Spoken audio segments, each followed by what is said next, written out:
at philosophy teacher at Golden School of Yoga.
Uh, a very good morning to all the students. Okay, the speaker has joined. So, is there any faculty here? Faculty, Atul Dubey, sir, can you, student, make sure that you mute yourself. All the students are requested to mute themselves. Faculties are requested, if it's possible, then they can start their video. And yeah, so let me introduce about the speaker. Nimalila Bua, are you there? Yes, I'm here. I hope you can hear me loud and Your clear. voice, Yes, no, can you your hear voice is me? not clear. Just a minute, 1 minute. Okay. Come on in. Is my audio clear? Yes, sir. Great. Yes, sir. Yeah, Thank you. fine. You if you okay, let okay. So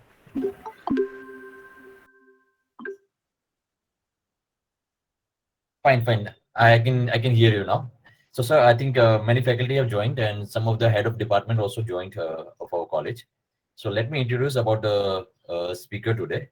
So his name is Nimai Leela Das. He's the head philosophical teacher at Govardhan School of Yoga. He runs various courses on yoga philosophy and mindful living, both online and residential at GV, that is Govardhan Eco Village. He is known by his student for his ability to convey complex philosophical topics in a simple to understand way. His areas of expertise include Yoga Sutras, Bhagavad Gita, Upanishad, mind and meditation, and Yoga Nidra. He is also a faculty in the Bhaktivedanta Vidyapeetham, a traditional Vedic school at GEV, and an avid reader. His other interests are in the field of ecology and sustainability, where he has been a distinguished speaker at various national and international forums. In 2015, he was invited to the Emerging Leaders Climate Change Convergence in Rome, Italy, along with 100 other delegates from all over. In the year 2019, he was voted among the most influential sustainability leaders in India. Okay, so that was a brief introduction about Nima Lila Das. I think there are more things which I can speak, but then this is a brief introduction. So now I'll just request Nima Lila Das to take over the session and start. Yes, Boji. All right. Thank you. Thank you so much for this very generous introduction. So very excited to be part of this particular forum here, where I'm getting to interact with not just the students but also the faculty as well. So very grateful for joining this session today. Right. So today, the area that we'll be deliberating upon is the idea of environmental ethics. Right now, I understand that most of you are students of engineering and from technical sciences, right? I myself come from a background in electrical engineering, right? And from what you heard from my profile, my current area of interest is more active in terms of philosophy. And you may be wondering, what has engineering and philosophy got to do with each other? Well, to me, they are so closely connected, right? Because both of them teach you how to look at life, how to look at things. Once you are an engineer, you're always an engineer. You're always trying to, one of the hallmarks of an engineer is they are good at problem solving. And in a sense, philosophy also is giving you that problem solving ability. So for me, it was a very, very easy transition between these two worlds. In fact, I'll never say I ever transited. You can say I'm a philosophy engineer. Right. So yes, today we'll be talking on a very, very pertinent topic on the nature of ethics. That will be the first theme that I will touch upon. Second, how are ethics and environment connected? Right. This is a connection that we all often fail to see. So we will throw some light on this topic. Right. And within the world of environment, what are the various ethics that have been governing the whole field of our approach towards the environment? That will be the third topic that we will touch upon. The fourth topic we will see is in terms of how there has been a strong tradition of environmental ethics from a traditional approach and two from a technological approach. So this is the fourth theme. And fifth, an integration of all these four topics, how it has been realized in this place where we've been actively involved in developing over the past decade or more, this place called Govardhan Eco Village. So I'll be sharing some case studies, what kind of technological implementations we have done here, which is a marriage of, you can say, tradition and innovation. That is what will be the theme. So these are roughly the 5 themes that I'll be running through this session. And I believe we have just 1.5 hours. It's a lot for 1.5 hours. So I request you to have your full attention. And of course, at any point, if you feel, we also have a dedicated question answer session. So please do reserve your questions. But if you feel it's a very, very burning question, you can get in touch with the organizing team and probably they can interrupt and we can address the question immediately at that point. All right. So now that we got some basics started, right? So let's first understand what this concept of ethics are, right? Now, usually we identify ethics as something like certain rules and regulations. That's the word that we usually associate with, right? Or certain kind of moral conduct, right? That is how we interpret that word ethics as, right? But ethics is much more deeper than just some do's and don'ts, right? In fact, it is a whole branch of philosophy that essentially involves 3 things, right? So what are those 3 things that we are talking about?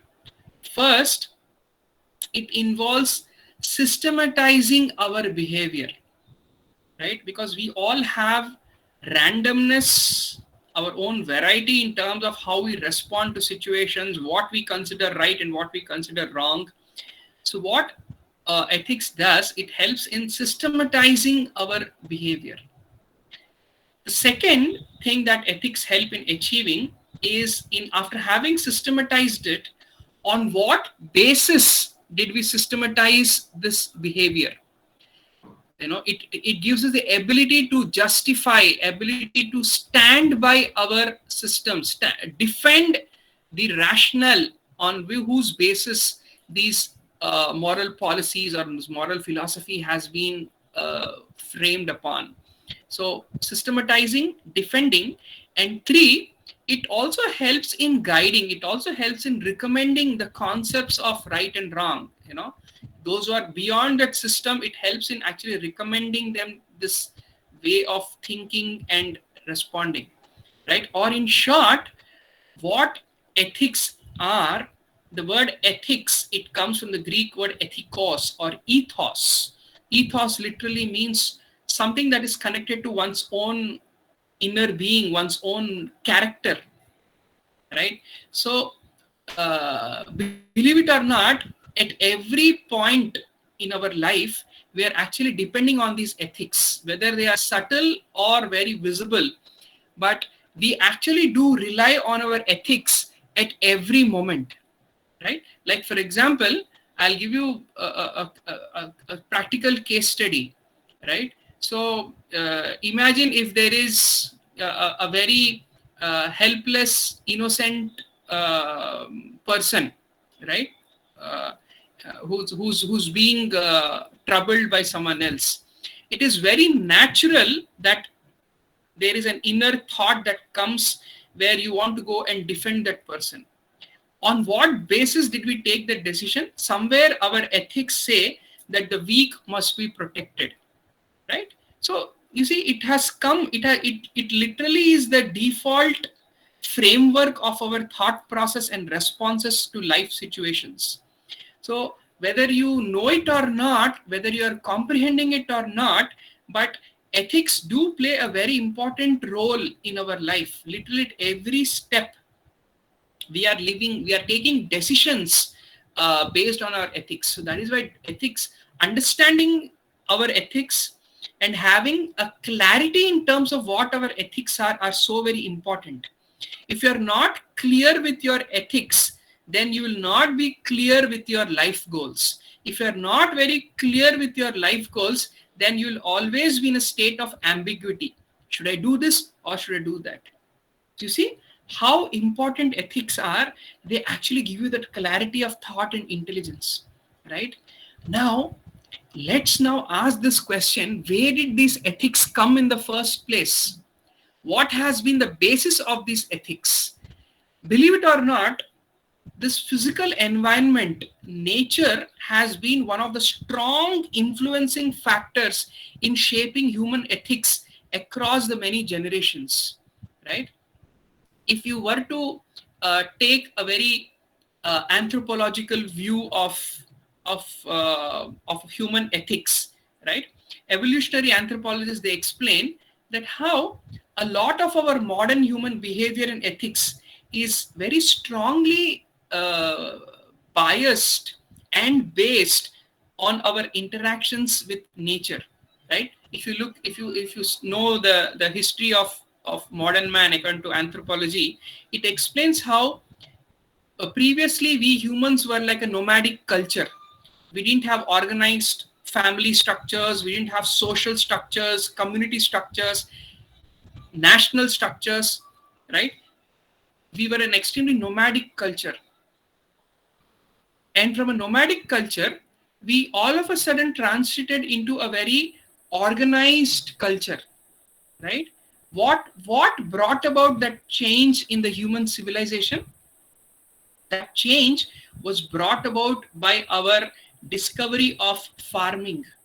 Agriculture is that one single revolutionary technology that came into human society, because it changed the way humankind operated after that. Because moment there is food, we were no more nomads. We had to settle down in one place. In fact, one very famous author, he writes in his book, he says that actually we think we have conquered agriculture, but no, agriculture has actually conquered us. Agriculture has domesticated human society. After that, we were no more travelers, but rather we were settlers. We started settling around pieces of land, agricultural land, right? And that is how once we had some basic level of food security, now to protect that food and to protect ourselves in that one place, right? We need help. We need support of people. Individually, I cannot protect myself against the elements of nature. I cannot protect myself against other predatory species, animals. So in order to protect myself, I need to create a partnership with other human beings.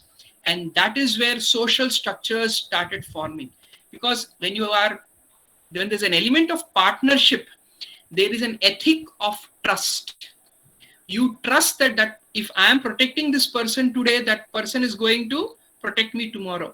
So there's an ethic of trust that evolved once we started becoming settlers and started living in one place, right?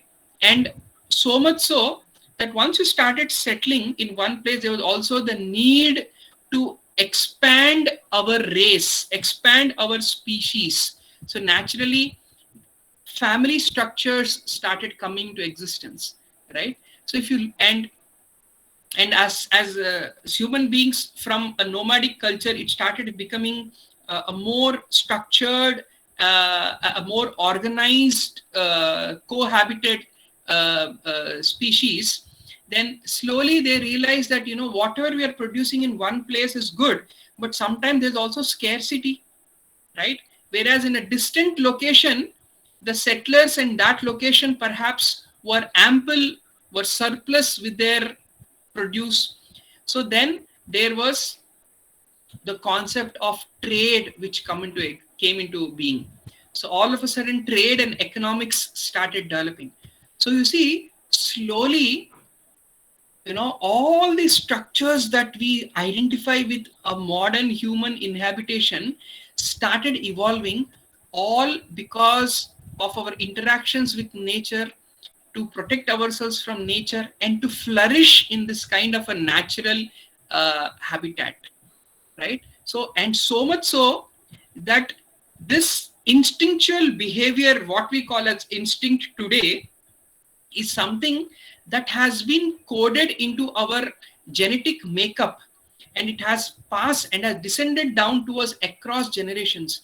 Literally, what we call as instincts today is actually something that our ancestors have learned and realized, and they have passed on this information within our own genetic makeup.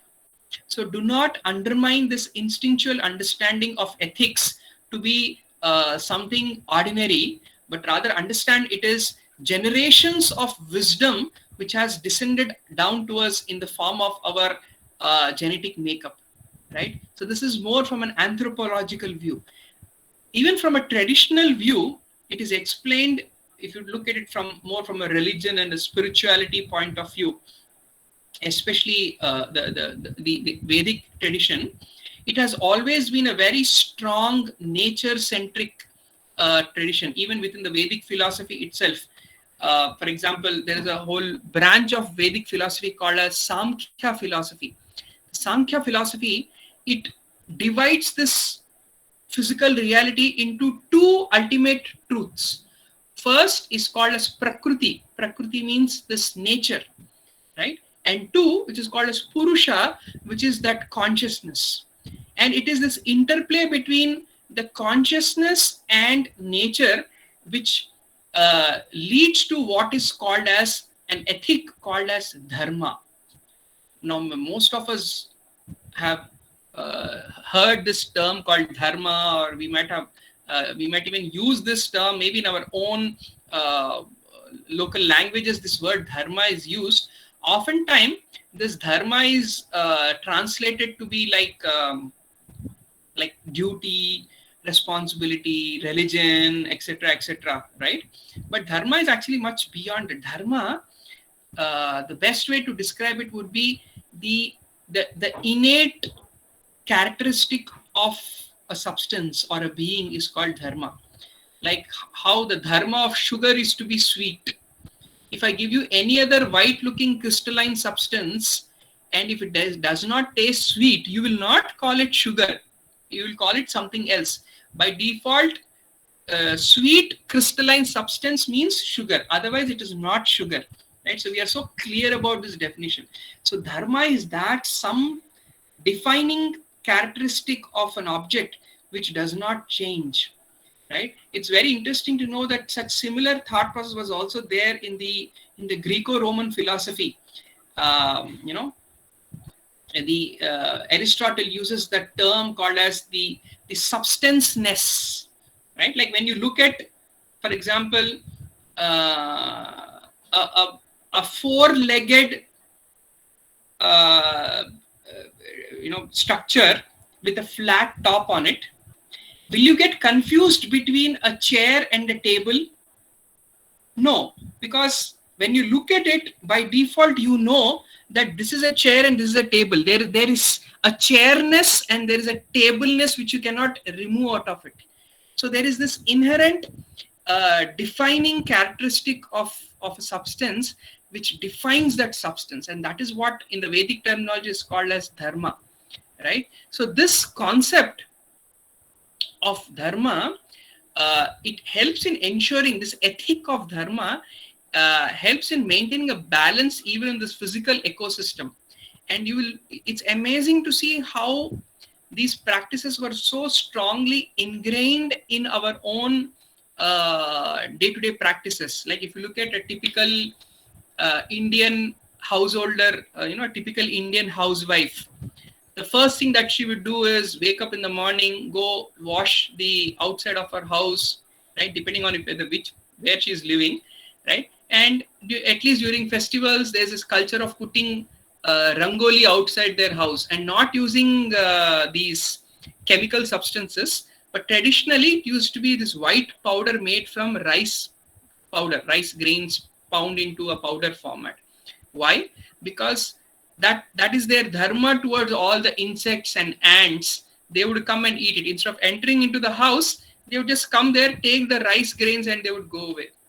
There was an environmental ethic of protecting rivers, right? Because rivers are very, very vital to our society. There was the ethic of protecting gigantic trees, because they understood trees, they are not just providing oxygen, but rather they are creating a whole ecosystem. So many birds make it its habitat, right? So much of subterranean bacteria, insects, a lot of healthy bacteria, they grow at the roots of these big gigantic trees. They also help in as wind barriers. They also help in holding rainwater, holding portals, right? So there's so many such benefits these big gigantic trees offer. So there was a culture of respecting them and revering them and ensuring that they were not cut, right? Or another popular practice you will see was every household would have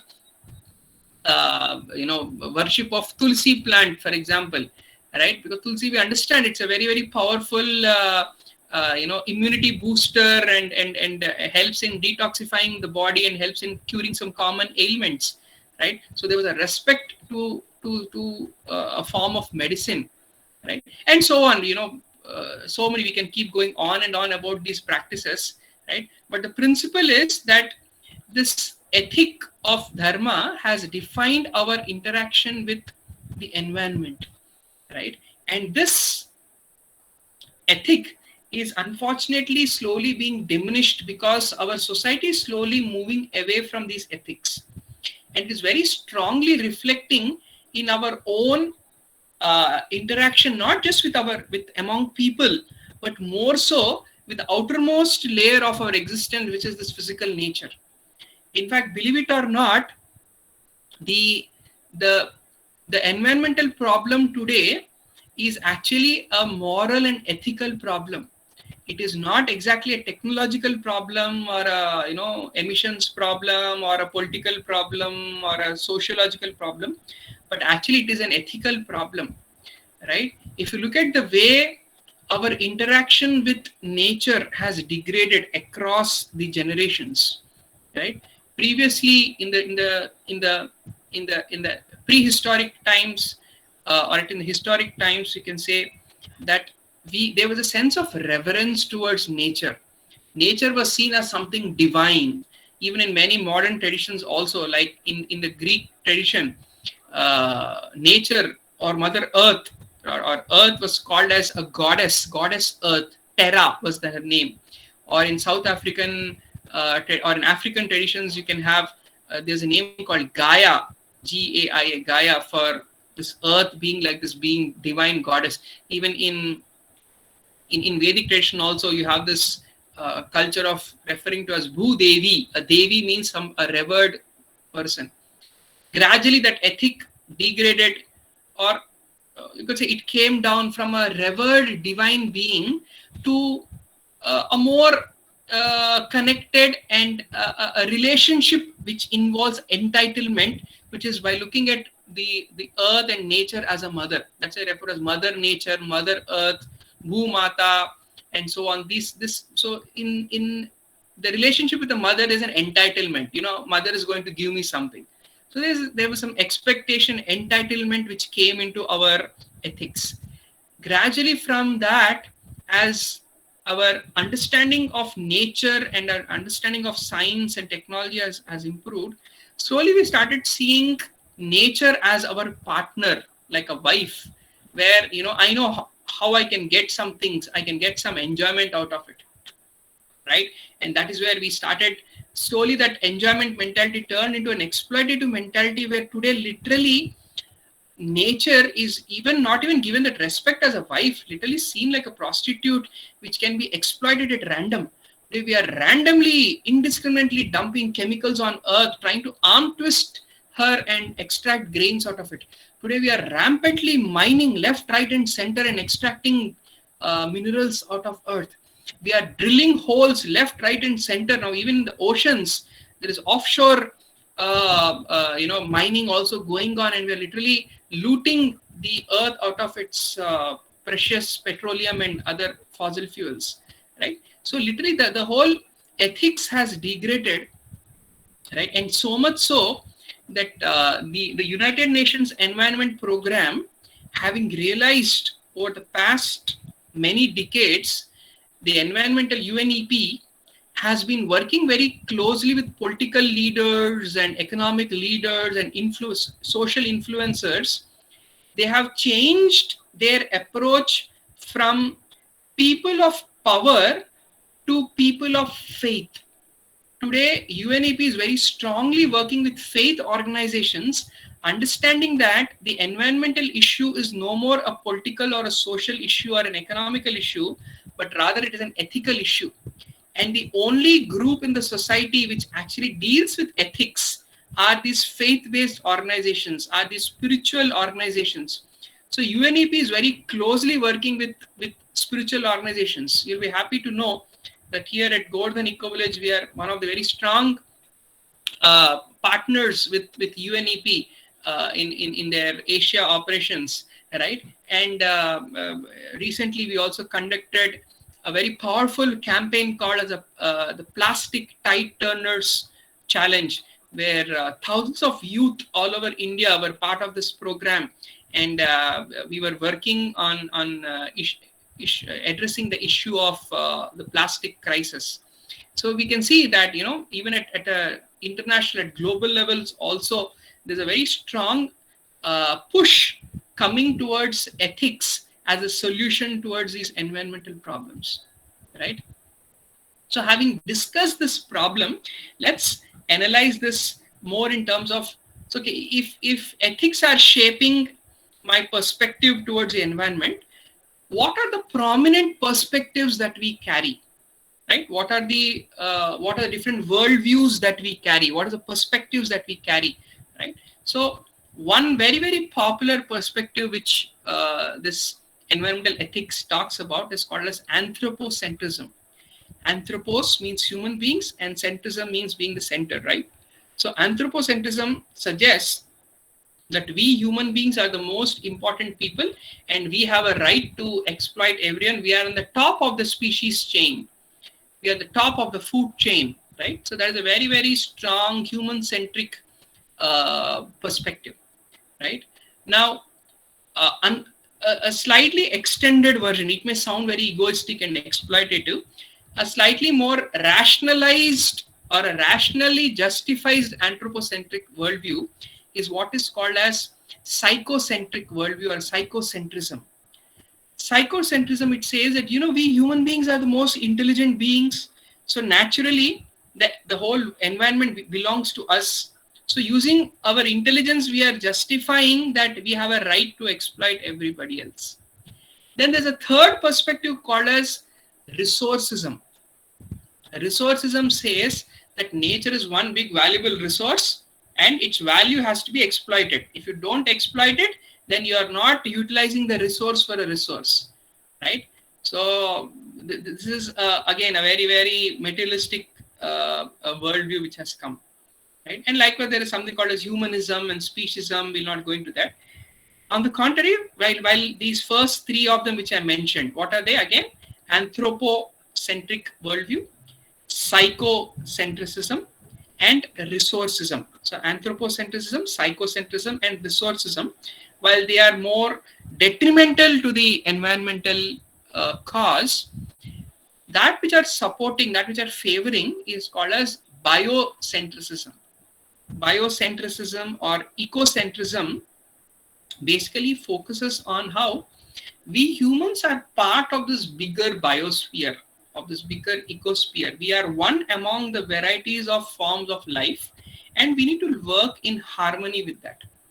And a slightly extended, a philosophical approach to that is what is called as holism, which says that actually this entire nature, if you consider like a big whole, like one big body, like within the body, I have the eyes, I have the nose. You cannot say one part is more important. Every part is playing its own role.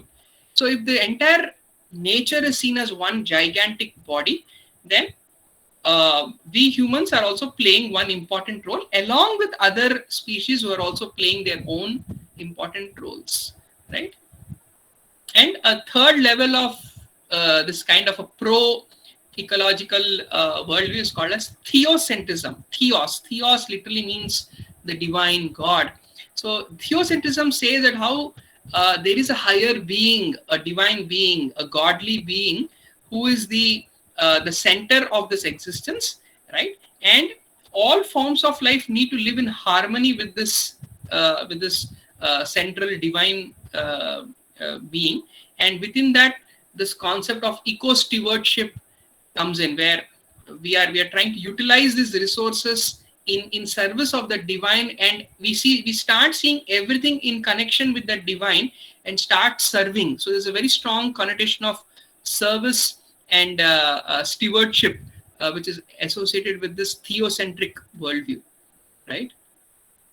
So now after having given like a background to these themes, so what did we discuss so far? I'll very quickly give a sub summary. We first understood what is the definition of ethics. We discussed ethics involve systematizing, defending, and recommending the concepts of right and wrong behavior.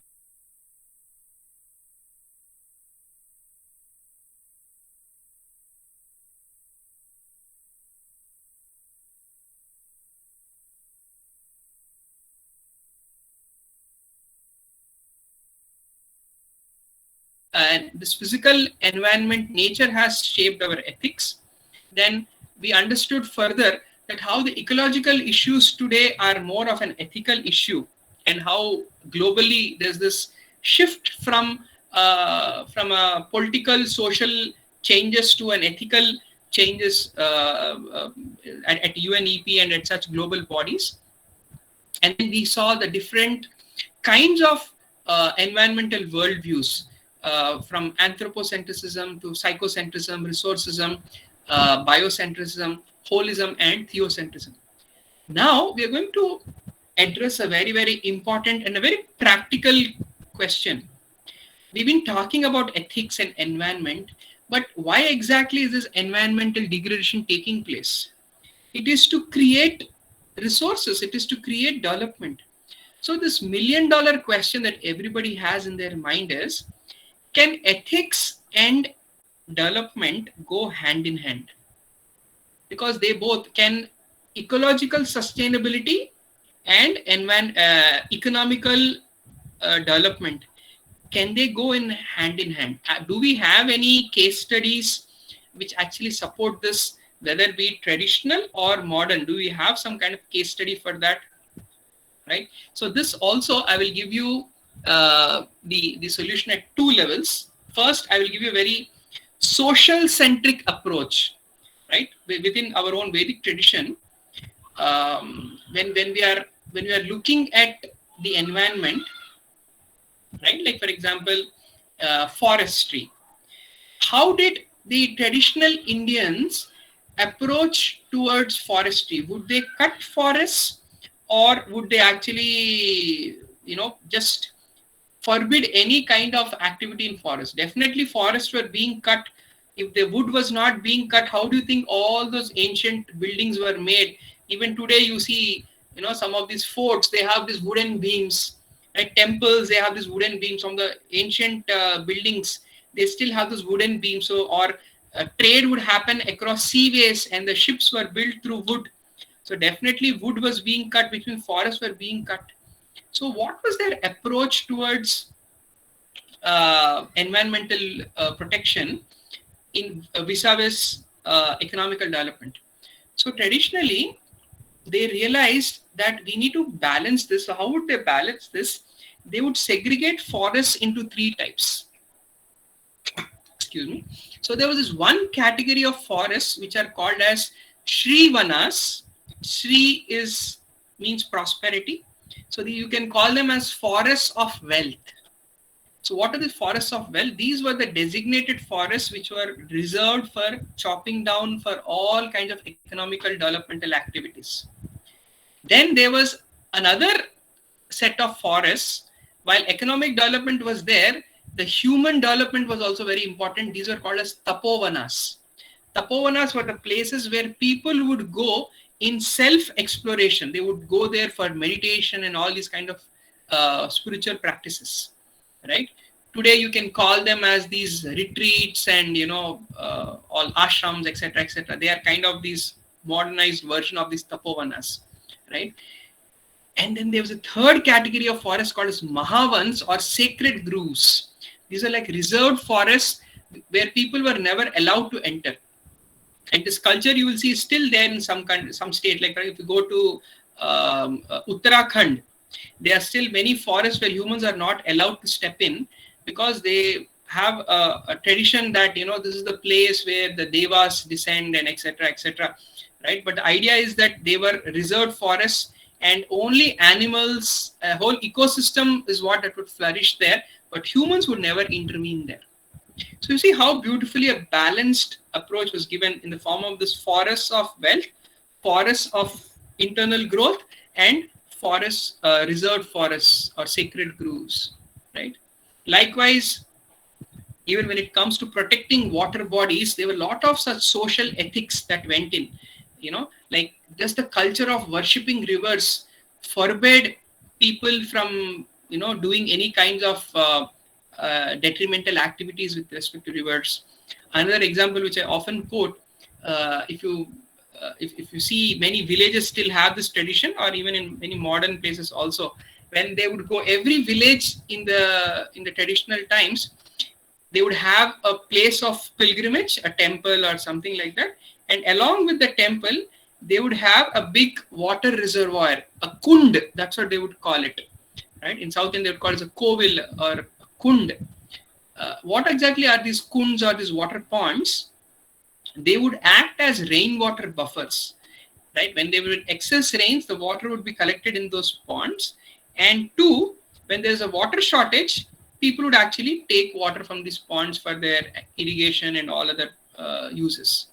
Now, these kunds, they were not cemented, they were not like waterproofed. So there's a very good chance that the water would percolate down. So how would you ensure that there was proper lining at the bottom? So traditionally what they would do is, during this Deepavali time, the Indian festival of lamps, at that time, they would offer this mitti ka clay diyas, as they would offer a lamp and they would leave it in the water. You might have seen this even today in many holy rivers, they do that. But traditionally this practice was more common in ponds. Why? Because those clay diyas, and mind you, these are not burnt clay. They use this in the bhatti, they bake them, right? These are not burnt clay, but just sun-dried clay diyas.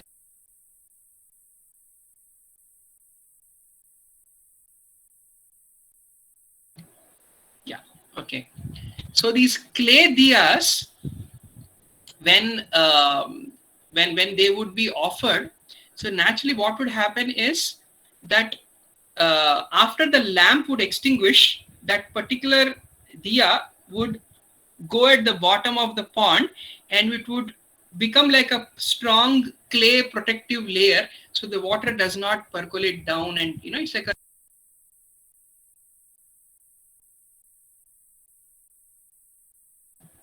it was a natural waterproofing system that would be incorporated, right? So there were many such practices, traditional practices, that I'm trying to emphasize here, where ethics were merged with our own social behavior, right? Now, that is a social approach towards sustainability. Can there also be some kind of a technological intervention towards balancing environmental protection and economic development? Yes, it is very much possible. In fact, I would like to show you a nice little video. Let me very quickly open this video.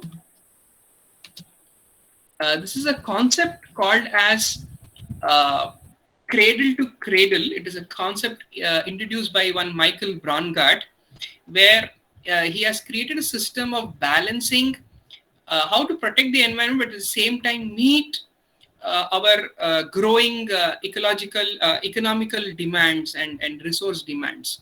Right. Let me very quickly share my screen here.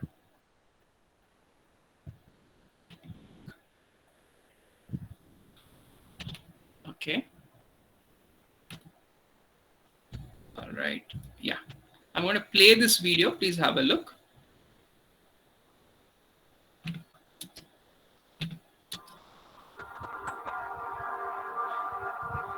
You may have heard of it, cradle to cradle. Perhaps you're wondering, what is that? Well, here's an explanation. About 160,000 years ago, the first Homo sapiens started to evolve into who we are now, consumers. In 1804, Earth hosted 1 billion people. Now we are moving towards 8 billion. With every day more than 200,000 people joining us on this planet. In modern culture, we are surrounded by commercial products. Products that make our lives pleasurable and more convenient. So imagine there are 8 billion of us. This means mass production.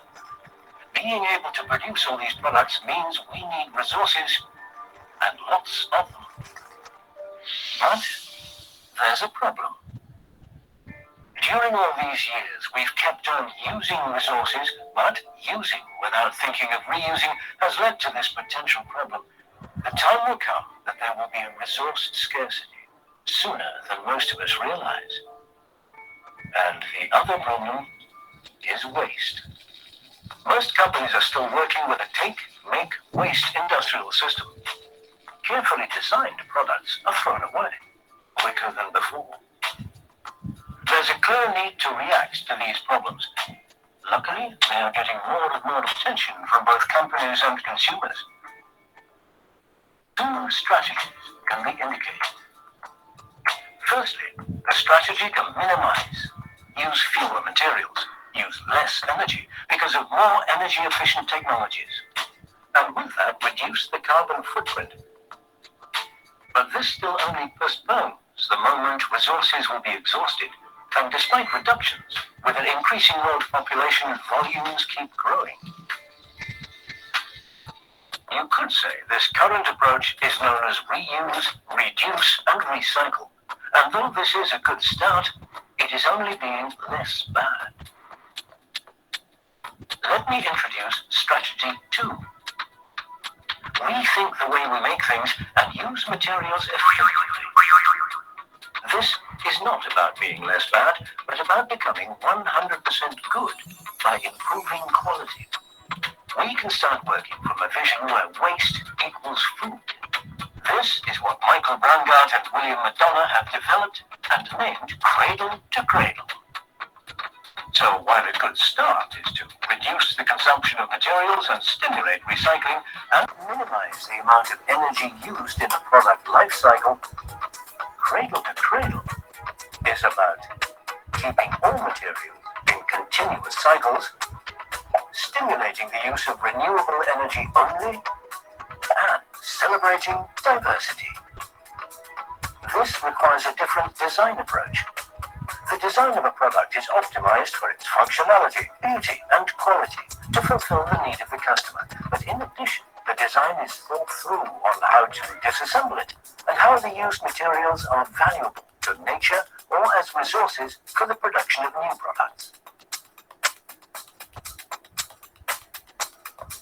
We need to know exactly what materials are being used, because who wants their child to play with toys that are full of hazardous chemicals? In cradle-to-cradle design, every part of a product is कैसे regularly back in the technical नहीं cycle तो करते हैं 20 रुपया अरे video कहाँ से net चालू नहीं क्या करूँगा or biological cycle. Imagine that we no longer use materials, but we borrow them instead. Then waste would no longer exist. Apart from thinking about materials, cradle-to-cradle design also considers two other important aspects. Firstly, stimulate the use of renewable energy only. Did you know that every day the sun radiates more energy than the world has used since time began? Using only renewable energy means we can use it endlessly. Secondly, celebrate diversity. Look around you. Look at nature as the best example of diversity. Flora and fauna adapt to local situations and make use of local resources. With cradle-to-cradle design, companies can differentiate with innovative products and make money with 100% good stuff.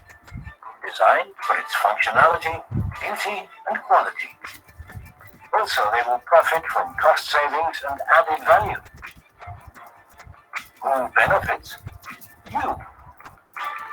Because wouldn't it be great if our children and children's children can enjoy the same quality of life or better because we set good intentions and have redesigned the way we make things. This is what motivates us. Right. So I just posted the link to that video in the chat box. So in case some of you had difficulty in the audio or the video, whatever, so I think you can always copy paste that link and you can watch it at a later point. But the idea is this is a very, very revolutionary new concept. Michael Braungart and William McDowell, who actually authored a whole book called as Cradle to Cradle, they talk about this concept, right? And in this, you actually see that it is very much possible. In fact, they run their own architecture firm where literally everything down to the last tile of a building can be reused when you are breaking down a building, right? So this whole concept is now picking up, where today the whole mindset because why am I addressing this issue? Because as budding engineers, tomorrow you'll be designing products. This whole concept of recycling and reusing has to come something at the very design stage of the product. It is not something that comes after you build the product. You figure out, okay, now how do I take care of the waste, right? So this is a whole technological, design-centric approach towards balancing environmental protection at the same time meeting our growing resource demand. So with a view to balance this, right? We here at Govardhan Eco Village, this is what we've been striving to achieve over the past many years. So at this point, I'd like to very quickly shift focus to what exactly we are doing here as a case study, because you heard a lot of theory, lot of philosophy from the philosopher, right? But you may be wondering, practical kya hai? Right? What does all this mean to me? Can all this be implemented, or is it all just theoretical? No, it is not just theoretical, but this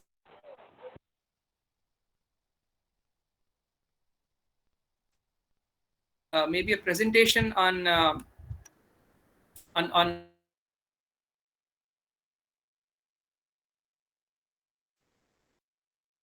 brief story of sustainability that about us, where we are trying to harmonize this innovation and tradition. So all this modern technology with the ethics, traditional ethics, how we actually try to harmonize these two and create a functioning system here, right?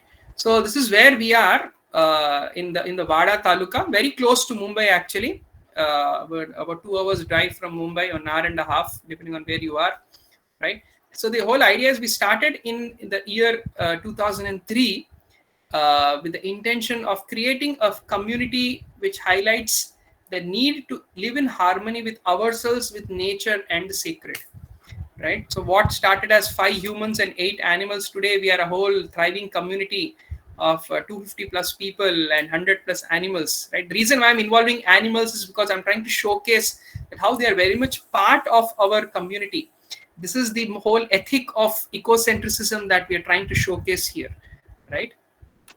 So how did it all begin? So this similar concept as this cradle to cradle that we spoke about. So we have a system called as symbiotic development. That is the theme based on which we developed the entire village. So I'll very quickly take you through what led to that kind of a revolutionary thinking, right? So when we began this village, our intention was very clear. When you're trying to create a holistic community, you have to take care of all these 4 aspects. You have to take care of the ecological sustainability, economical sufficiency, a sense of social worth, and cultural realization. All these 4 aspects are so important for humans to express themselves in a more holistic way. So when you say happy society or a happy community, all these 4 pillars are so important, right? So how do I realize these 4 pillars? So that is where the concept of an eco village came into being, where we wanted to challenge this post-industrial revolution mindset, where we superimposed upon ourselves saying that, hey, look, I have unlimited resources and the planet is one infinite dump, right? Like for example, when the first when Ford came up with the first car, right, his concern was not about how energy efficient the car is or how much pollution it is emitting.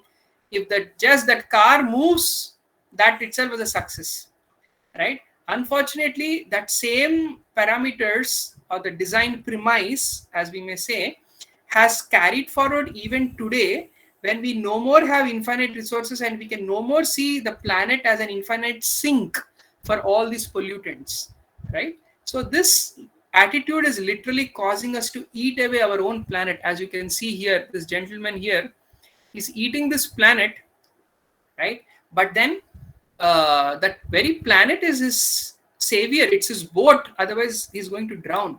So we're not realizing that how we are literally causing our own downfall, right? So then so this is the model that we are following today. I call it the linear resource to trash model, where we have n consumers, and to meet the demands of n consumers, I take n varieties of resources, produce n varieties of waste. So you see, this kind of a linear approach is a very resource intensive and a very wasteful system, wasteful design process, right? So when we didn't want this, we thought, can we think of an alternative? So when we started rethinking, we started observing what our traditional wisdom is offering us. And our traditional wisdom is pointing always towards nature and environmental ethics. So then we said, what is so special about nature? Nature operates in cycles. If you look at the graphics on the bottom right of your screen, right, these might remind you of your high school, science. We study about carbon cycle, water cycle, nitrogen cycle, life cycle, right? What is common about nature? What makes nature such a sustainable, efficient industrial system? Because nature is also providing us goods and services. What is so special about nature is that nature operates according to this whole concept of cycles, and it is this kind of a cyclical development is what ensures a very sustainable growth in the long time. If you're not operating in cycles, if you're operating linearly, you'll have a resource intensive and a wasteful system. So can we incorporate this cyclical thinking in our own